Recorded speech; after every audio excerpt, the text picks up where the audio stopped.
Hello, everyone, and welcome back to another episode of Rival Stage Gaming. My name is Nicholas, and I'm happy to be here today. I'm talking with our good friend and co-host of Rival Stage Gaming, Ryan Kogod. Ryan, how are you doing today? Oh, I'm doing great. I'm doing great. Come Good on. to be back from Louisville. Had the week off, so just been messing around doing stuff around the house. But I'm in a good spot. Yeah, Louisville seemed like it was a great time. All the feedback I've been getting from players, from viewers, everybody who kind of just participated in viewing or watching or playing at the event had nothing but positive things to say. What were your takeaways from the event? Overall, I thought it was fantastic. Couple hiccups, but it's not a UVS event unless something crazy happens. So, um, the unexpected lunch break, the fire alarm shenanigans, but overall, it was a fantastic event. It was a lot of fun. Great to see people. Great to play the game that we love. So, overall, it was great. I feel like a lot of people who are looking at the game still, maybe not as playing as much as they used to, but are still active with the community and trying to show up the locals as best as they can. I feel like a lot of people are inspired and kind of want to get back into it and pick up the game again, especially after the regional event like that. I feel like the energy and just overall vibe from the crowd was something just, sort of like, hey, like exciting. Yeah, well, we had 200 people sign up. I think we've had 176, 177 actually come down and play. So it was awesome to have the turnout that we saw. I think, in my recollection, it's got to be a top 5 regional in attendance over the last couple of years. And I think overall, the shows that the game is growing. I think the East Coast Regional, they announced that it's going to be in Atlanta weekend of October 3rd. I think that would be even bigger. And I just hope that we can continue this momentum going on for the rest of the year and for the future of the game as a whole. Void Rodan, my bread and butter. Rodan, I've been playing it for a year now. I just Googled and oozed about it on Chris's recent podcast, but this deck took me a long time to figure out. So I moved around a bunch, played with a bunch of different combinations of cards. Overall, I would say the highlight of the deck is my sneaky tech of book. I think that card is grossly underplayed in Rodans. I think the card is so cool, just saying that, hey, go pick up any action or any foundation you need if it hits.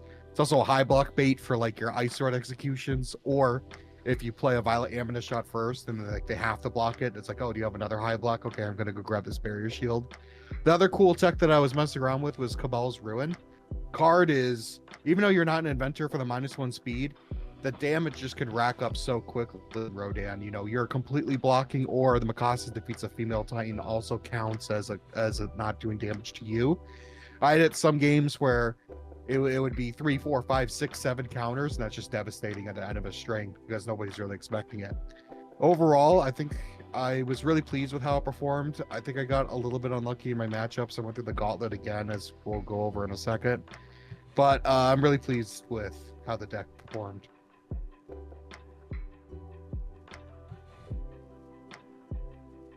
All right, so let's get into the nitty gritty. My round by round. It was an interesting first couple of matches, to say the least. So round 1, right away, I got Disaster Dan playing his Water Anasa Titans deck. I sat down. I've interacted with Dan. I knew that this is what he was going to play. I kind of knew the ins and outs of the deck list already because I've seen it bounce around. He's been playing it forever as well. I was kind of nervous because it's just, if I don't have the tools to deal with that, he can easily outpace me. Also, the Anasa puts speed on characters, so it's like it can counteract what I'm doing for free. There was actually a moment where they thought they had the repair, and in my head I was like, oh my god, thank you. All right, maybe I can avoid this, but they ended up going with the round, and I was able to beat Dan 2-0. I got really lucky. I had barrier shields every time I needed it. Bullet kick, as I was saying before, helped me go get those barrier shields, so that was kind of the key to being able to do it. Round 2, get thrown in the gauntlet right away. I played against Chris Manor on Final Run Gaming playing Deku 6.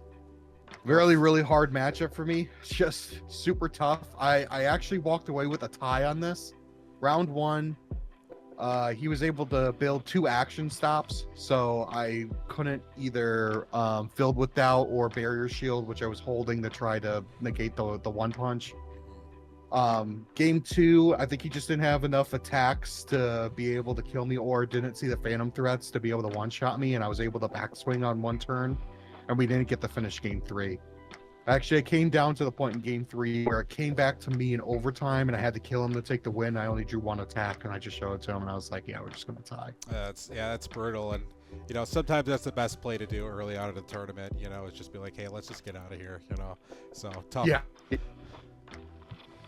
I played against my teammate TC, playing his Hanj 2 DR deck madness, and oh my god, I couldn't believe that this is my first 3 rounds was going to be this. It was really tough. It's DR. I told TC the whole weekend. We stayed at the Airbnb together that I had a plan for it. I specifically avoid playing it against it and testing because I didn't want to sit down there for 2 hours, because every person he played, you're playing full-on matches. I watched him play a 2-hour match the night before against another teammate, and I was like, I'm not testing against a TC. And sure enough, I wish I did, but I played against him. Game 1 was like a 45-minute banger just of him building out his stage and slowly DRing me until he finally had sculpted enough attacks to kill me. Game 2, I went on the offensive early quick, and I just couldn't find enough damage. I actually, as we were going into overtime in Game 2, I needed one more attack. I left him at 1. We played this weird match where it was like he had to reset to put my Tri-Gravity Beam to 5, and I needed to get to 6. So it was really weird, and that was my first loss of the day. Then moving on to round 4. I actually think, I don't know if my round 4 or my round 5, I might get these backwards, but either way. My round 4 is against Matthew. I don't know your last name, but I've played this guy at Nationals, and he was basically my winning in a sense, but we tied, and we couldn't roll for it because there was a judge behind me. So I had my Worlds invite, and I was like, you know what? I'll give it to you. Nice. So and then we sat down. We actually played each other the day before in the Street Fighter Challenger Series, and I was like, I hope I don't see you tomorrow because I know what he's playing, and he knows what I'm playing. And sure enough, he sits down. And this was I wish this game was on stream because nobody is going to believe this, but we played a 35-minute Rodan versus Ghidorah matchup. It was the lightning quick, all aggro, all gas, no brakes. Rodan versus Ghidorah. I ended up winning. Game 1, he made this decision to Genkai's an attack of mine on turn 2, which brought him down to I think either 1 or 2 foundations going back to his turn. Yeah. I thought that was kind of interesting, but he was trying to be pretty aggressive with it, and he just wasn't able to upkeep or build back up where, as soon as he Genkai's, I build up, and it came back to my turn, and he had 4 foundations, I had 8, and I was able to clean it up. Game 2, he turn 2'd me with the Sword of the Darkness Flame 2 check. Okay. He played it on like an 8 and checked a 6 or something like that, and dumped his whole hand and killed me, so that was wild. And then game 3, I don't remember exactly what happened, but it was a little bit of back and forth, and it was still super, super quick. It was super aggro. I think I poked him twice for 2 momentum. It came back to me, and I had 2 ice swords, and I cleaned it up. So it was hilarious. I couldn't believe it. As soon as I got up and I saw that there was, 30 something minutes left, I couldn't believe it. So it was awesome. That was crazy. It was probably my most memorable match of the weekend. That sounds like you're having a second lunch break at that point, with that amount of time on the clock. Yeah, I took it. I'm not going to complain. I just couldn't believe that we were shooting at the hip. It was just not what you would think a Rodan versus Ghidorah matchup would be. When I sat down, I was like, this is going to be a one game banger, right? We're going to build the wall and see who can break it down. Definitely was anticipating like siding in my unyieldings or something like that, and I actually didn't because of how fast the gameplay was going. Yeah. So, and it worked out.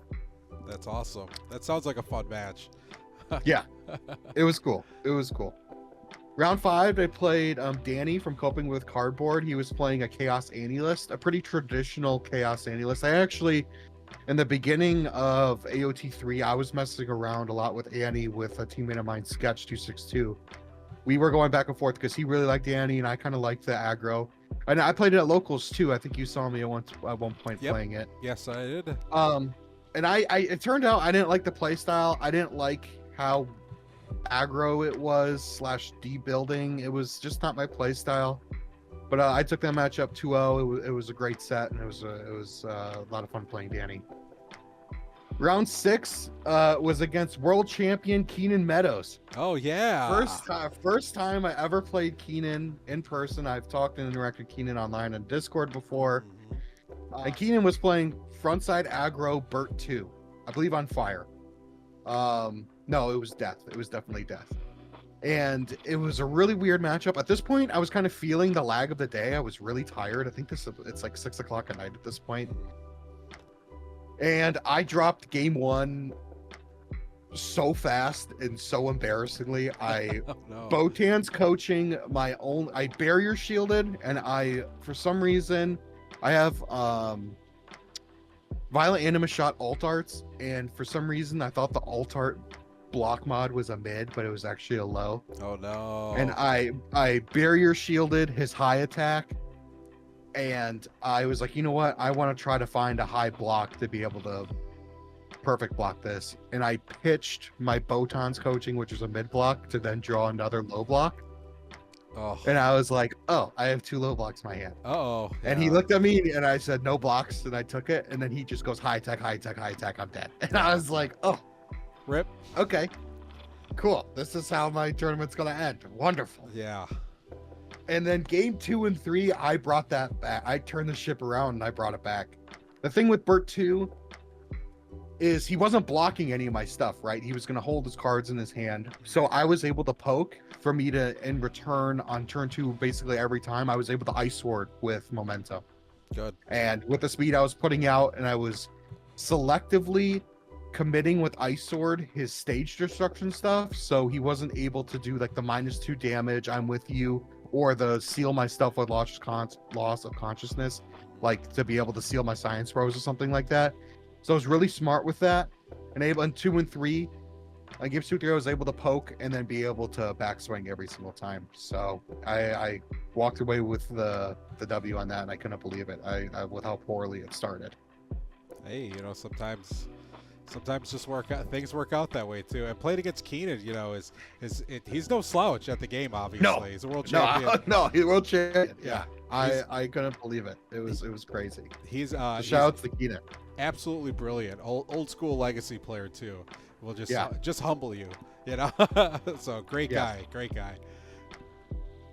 Then round 7, I played against the Bromler playing Godzilla, and I got Godzilla'd. It was tough. Game 1, we were going back and forth. We were doing a lot of weird like action shenanigans with like pass through walls. Because like I had a tattered costume in play, and he had a pass through walls in play, and I was trying to commit his pass through walls with ice sword to be able to stop his city rampage with my tattered costume. It got really colluded and messed up. I ended up barely losing, and then game 2,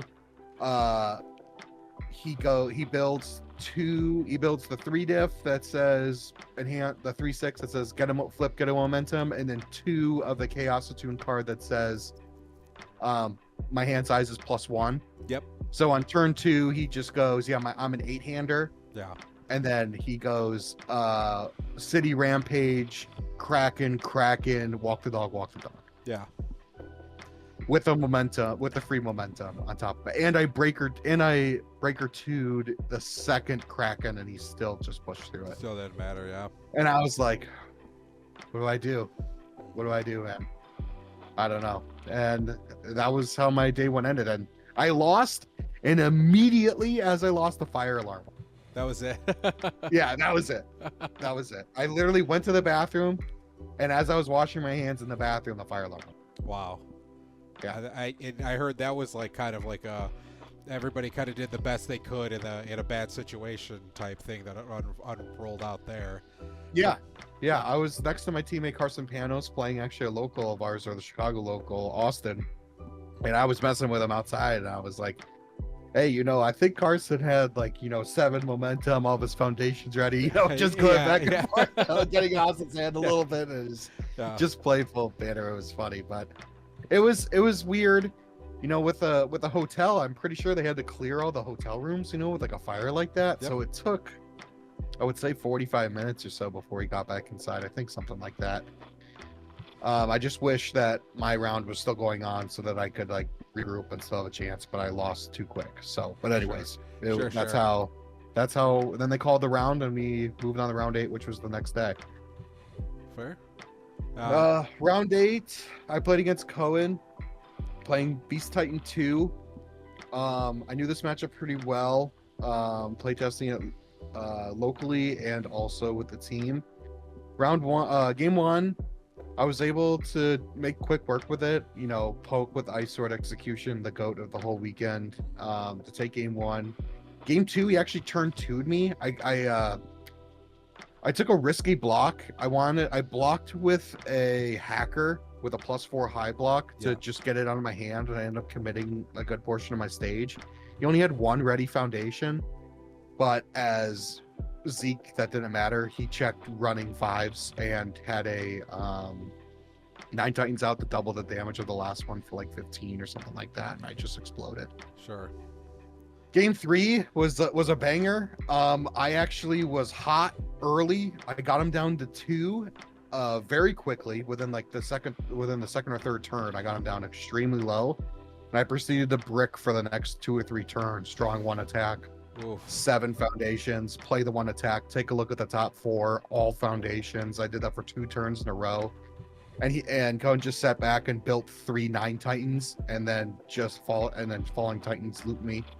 I actually game planned because I knew that my hand was bad, but I had barrier 3 and 2 high blocks, and I still died on the last attack. He pushed through breaker 5 and multiple breaker 2s. Just because he transformed his Zeke, so he was getting +2 to his check for Titans anyways, and then he just was checking 6s on top of it. So I was a little upset at that one. That one I thought I really wanted to end on a high note, but I just got crushed at the end. Sure. So overall, my record was 4-3-1. I was right before the Godzilla happened in round 6. I was on the bubble to be able to top that. I needed the win out, and then I just lost the last 2 rounds, which sucked. But overall, it was a lot of fun. I definitely learned some things, and I think I'm going to come back in Atlanta bigger and better.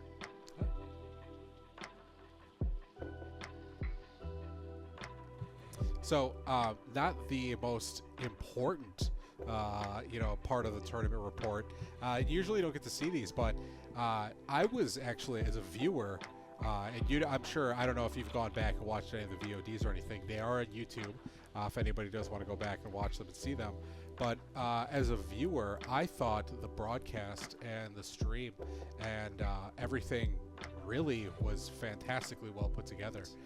Really was able to hook in me as a viewer and keep me captivated and wanting to pay attention and see what's going on with the rounds. And it just really honestly felt like just a really complete broadcast. Like a lot of people in the community may or may not know this about me, or they probably don't know this about me, that I actually do. I work on broadcast television productions and stuff like that for a living. So I get to see a lot of like amateur broadcasts. I get to see a lot of productions and things, at all sorts of stages, at all sorts of budgets, and at all sorts of different like topics or industries. You got the eye, you could tell right away if Yeah. you could see the quality or not, Yeah, and I'm not going to sit here and say I'm like, I'm so good at this or so good at that, but sometimes things just pass the eye test.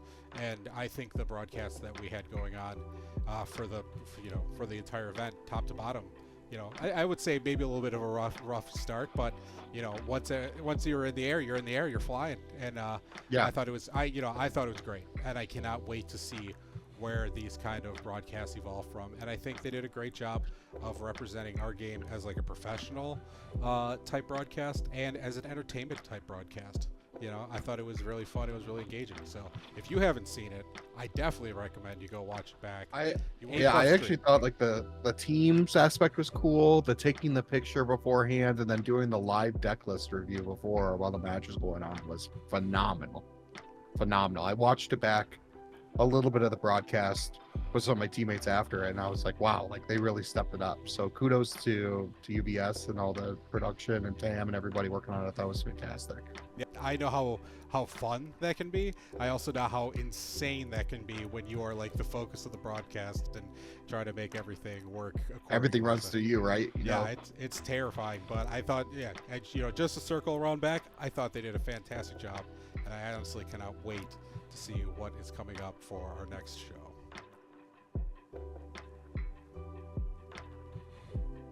Looking kind of ahead now, as we're going to go ahead now at this point officially slide Louisville behind us. Ryan, we're moving on to Atlanta here. Yes. Moving on. And as we move forward into Teenage Mutant Ninja Turtles. I don't know about you, but I'm a big Turtles fan. I grew up as a kid in the early 90s, late 80s. I'm a big Turtles fan, simple as that.